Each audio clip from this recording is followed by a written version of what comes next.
Okay, tuloy lang tayo mga kapatid sa ating biyahe.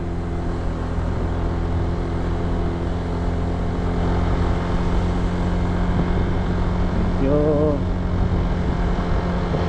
masama ang panahon natin, pero okay lang. Tuloy lang natin ang ating ginagawa. Op. Ang ganda ng ating kapaligiran dito banda. Ito ay tinatawag na Siyudad Pangarap.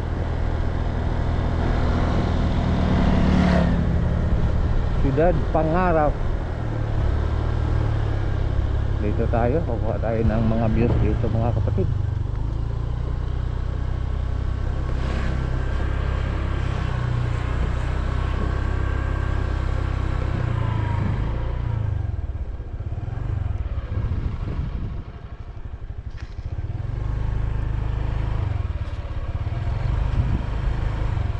Uwi na lang siguro tayo, baka umulan. Okay. Medyo masama ang panahon, kumukulog. Okay, cut muna tayo dito. Ingat-ingat tayo.